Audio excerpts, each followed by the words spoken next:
नमस्कार, तपाईहरूलाई स्वागत छ हाम्रो च्यानल लाइफ इन जापानमा। आज हामी जापानको डार्क साइडको बारेमा हजुरहरूलाई यो भिडियो केही उपलब्धिमूलक हुने अपेक्षा गर्दछौँ।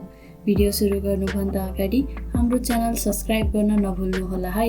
यदि तपाईले बाहिरबाट जापानलाई हेर्नुभयो भने तपाईले देख्न सक्नुहुनेछ रोबोट, उन्नत प्रविधि, लगभग शून्य क्राइम रेट, अविश्वसनीय संस्कृति, सुकिला मुकिला मान्छे, विश्वको तेस्रो ठुलो अर्थतन्त्र, स्वस्थ जनसङ्ख्या र विश्वभर प्रसिद्ध कम्पनीहरू देख्न सक्नुहुन्छ, जस्तै टोयोटा, सोनी, होन्डा, प्यानासोनिक।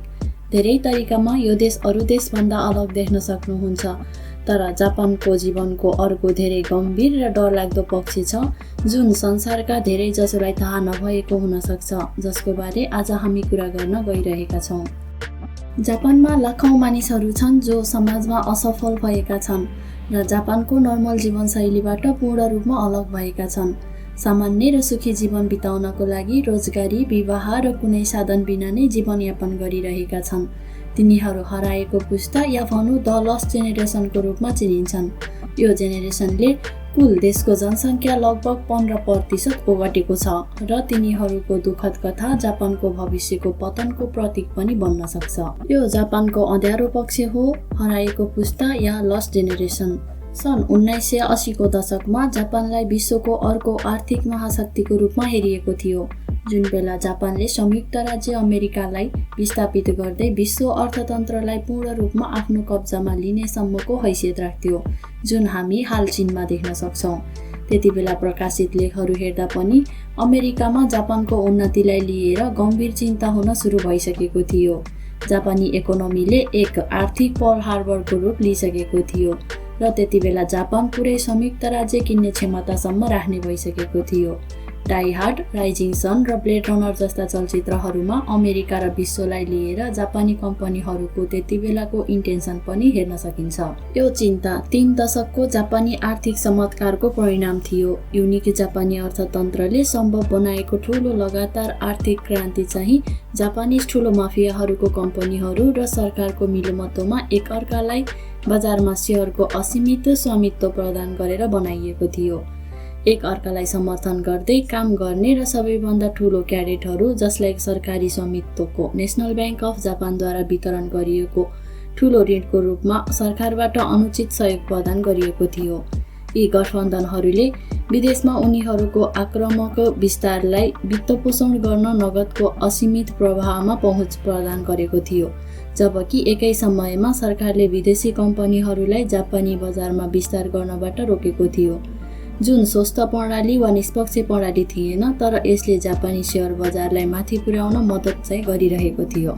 जापानी उत्पादनहरूले एकपछि अर्को बजार जित्दै थिए र साधारण मानिसहरूलाई थाहा थियो कि यदि उनीहरूले कडा परिश्रम गरे र विश्वविद्यालयको डिग्री प्राप्त गरे भने उनीहरूले ठूलो कम्पनीमा स्थायी जब पाउँछन्। यसको अर्थ जीवनभरको रोजगारीको ग्यारेन्टी हुनेछ। जापानको अर्थतन्त्रको ग्रोथ नरोकिएसम्म सबै कुरा राम्ररी चलिरहेको थियो।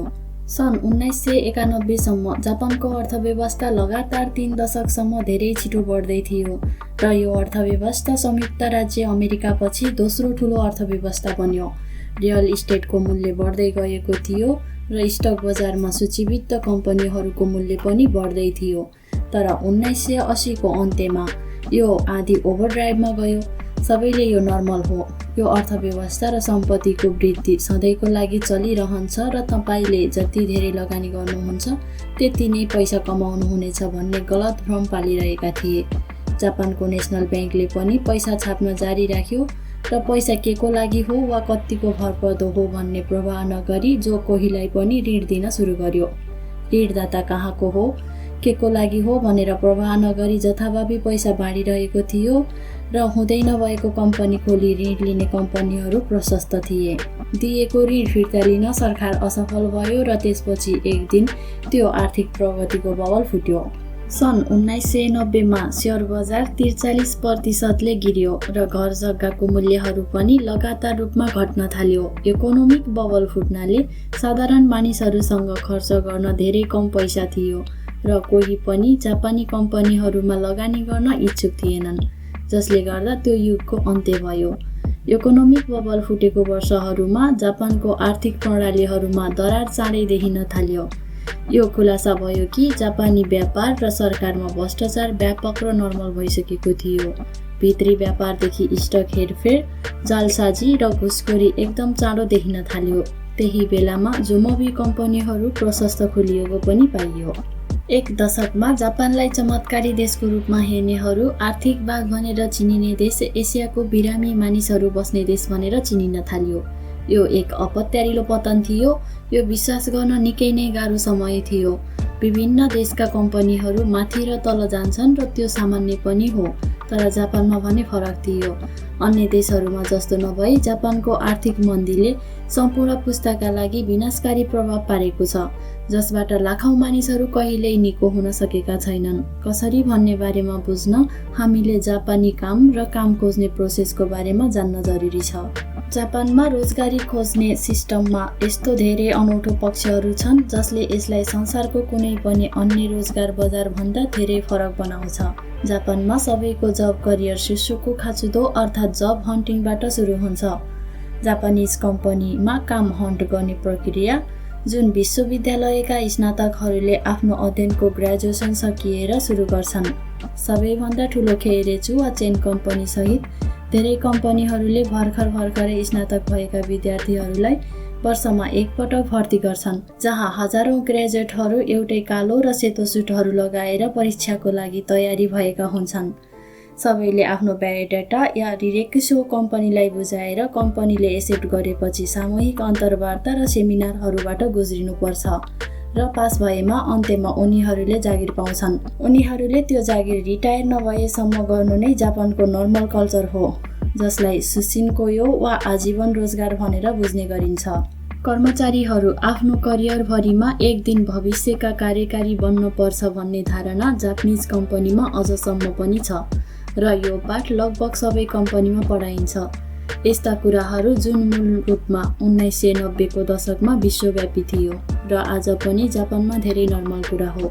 यस्ता धारणाले अविश्वसनीय रूपमा कठोर रोजगार बजार सिर्जना गर्न सहज बनाउँछ। यदि तपाईँ राम्रो जागिर पाउन चाहनुहुन्छ भने तपाईसँग एउटा मात्र चान्स छ र त्यो हो विश्वविद्यालयपछि कम्पनीको परीक्षामा सिलेक्ट हुनुहोस् र तपाईको बाँकी करियरको लागि कम्पनीसँग टाँसिनुहोस्। र यदि तपाईँ त्यसो गर्न असफल हुनुभयो भने तपाईलाई त्यो सिस्टमबाट नै बाहिर पठाइन्छ र धेरै कम्पनीहरूको ढोका सधैँभरि तपाईको लागि लगभग बन्द रहन्छ। जब इकोनोमिक बबल फुट्यो र आर्थिक उछाल समाप्त भयो, यो संसार इकोनोमिक बुमको समयमा तोडिएको थियो र 1990 पछि कम्तीमा केही कर्पोरेट जागिर पाउन त्यति गाह्रो नभए तापनि अधिकांश कम्पनीहरूले लगभग पुरै दशकको लागि आफ्नो भर्ती पूर्ण रूपमा रोकेको थियो। उनीहरूले आर्थिक सङ्कटको समयमा आफ्ना सबै काम गरिरहेका कर्मचारीहरू बचाउनको लागि नयाँ कुनै पनि ग्रेजुएटहरूलाई भर्ती गरिरहेका थिएनन्। त्यस्ता कम्पनीहरूले अन्ततः नयाँ शताब्दीमा आफ्नो भर्ती पुनः सुरु गरे। यद्यपि जागिर खोज्न धेरै गाह्रो थियो, तर 1990 मा स्नातक गरेका मानिसहरूको सम्पूर्ण पुस्ताको लागि यो धेरै ढिलो भइसकेको थियो। कम्पनीले भर्ती सुरु गर्ने बेलासम्म स्नातक भएकाहरूको सङ्ख्या पनि धेरै पुगिसकेको थियो। त्यसैले कम्पनीहरूले पहिले ग्रेजुएट भएकालाई भर्ती लिन खोजेनन्, किनकि उनीहरूले नयाँ ग्रेजुएटहरूलाई भर्ती गरिरहेका थिए। गलत समयमा जन्मिनु नै ती मानिसहरूको एउटै मात्र गल्ती थियो। समयले गर्दा जिन्दगी नै डुबायो र बेरोजगारीको दलदलमा खस्यो।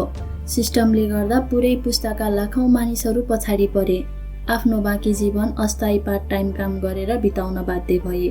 यस अवधिलाई रोजगारी जमेको युग अर्थात् द इम्प्लोइमेन्ट आइस एज भनेर चिनियो। त्यस अवधिमा हराएको पुस्ताको रूपमा स्नातक भएका मानिसहरूलाई जापानी अर्थतन्त्रले कहिल्यै पूर्ण रूपमा रिकभर गर्न सकेन। सन् 2000 र त्यसपछि 2010 मा स्नातक गरेका धेरै युवाहरू उनीहरूको श्रेणीमा सामेल भए र पछिल्लो 30 वर्षको अवधिलाई द लस्ट डेकेड भनेर चिनियो। यसले हराएको पुस्तालाई त अवश्य नै प्रभाव पारेको छ। तिनीहरूको भाग्यले सम्पूर्ण जापानी समाजलाई नकारात्मक रूपमा असर गरेको छ र यसले जापानको भविष्यलाई अँध्यारो छायामा पारेको छ। त्यहाँ 30 र 40 वर्ष उमेर समूहका मानिसहरूको पुरै पुस्ता छ जो रोजगारीबाट पूर्ण रूपमा वञ्चित छन्। तिनीहरू प्राय आफ्ना आमाबुवासँग बस्छन्। तिनीहरू कहिल्यै आर्थिक रूपमा परिपक्व थिएनन्। उनीहरूको आफ्नै परिवार सुरु गर्न पनि उचित जागिर र करियर थिएन। जनसङ्ख्याको लगभग 15%, लगभग 1,70,00,000 मानिसहरू हराएको पुस्ताको हिंसा मानिन्छन्। उनीहरूको उमेर समूह जुन कुनै देशको अर्थतन्त्रको लागि सबैभन्दा महत्त्वपूर्ण हुन्छ। 30 र 40 वर्षका मानिसहरू हुन् जसले प्राय सबैभन्दा बढी खर्च गर्छन्। आफ्नो परिवारमा आवासमा धितो लिने, कार किन्ने यो उमेर समूहको मान्छेहरू हुन् जसले आर्थिक इन्जिनलाई जारी राख्छन्। तर जापानमा अहिले त्यसो गर्ने कोही छैनन् र यो मात्र समस्या होइन जुन हराएको पुस्ताको कारणले बढ्दै गएको छ। अहिले जापानले जसलाई सुपर एजिङ भनिन्छ त्योसँग पनि लडिरहेको छ। विश्वको कुनै पनि देशमा वृद्धहरू उत्पादनशील पुस्ता भनिने मानिसहरूले तिर्ने करमा निर्भर हुन्छन्। तर जापानमा यो कुनै बिन्दुमा गएर अब यो कुरो लागू हुने छैन। जापानमा हराएको पुस्ताले अर्को सामाजिक समस्या सिर्जना गर्यो जुन जापानी समाजको अस्तित्वको लागि बढ्दो रूपमा हानिकारक बनिरहेको छ। तथाकथित हिकिकोमोरी घटना। हिकिकोमोरी जापानी पुरुषहरू हुन् जो स्वइच्छाले आफूलाई समाजबाट पूर्ण रूपमा अलग गर्ने निर्णय गरेका छन् र तिनीहरूले आफ्नो जीवन पूर्ण रूपमा बाहिरी दुनियाँ बिना नै बिताइरहेका हुन्छन्। आफ्नो घर कहिल्यै नछोड्ने र कुनै पनि सामाजिक सम्पर्क नराख्ने, सामान्यतया आर्थिक रूपमा पूर्ण रूपले आफ्ना आमाबुवामा निर्भर हुने। पहिले हिकिकोमोरी 30 र 40 को दशकमा हराएको पुस्ताका पुरुषहरू थिए जसले जापानी समाजले उनीहरूबाट अपेक्षा गरेको आवश्यकताहरू पूरा गर्न सकेनन्, जस्तै जागिर खानु, क्यारियरको सिडी चढ्नु, परिवार सुरु गर्नु आदि। त्यति मात्र नभई आज जापानी समाजमा करिब 10 लाख पुरुषहरू छन् जो जागिर बजारमा सामेल हुने मौका पाए पनि धेरै तनावपूर्ण, प्रतिस्पर्धात्मक र कठोर जापानिज कम्पनी पोलिसीको शिकार बन्न पुगे र रोजगार छाडेर द लस्ट जेनेरेसनसँगै सामेल भई हिकिकोमोरी हुन पुगे र यो सङ्ख्या बढ्ने क्रम अझै जारी छ। उनीहरू समाजलाई असर गर्ने वास्तविक मूलधारको समस्या बनिरहेको छन्।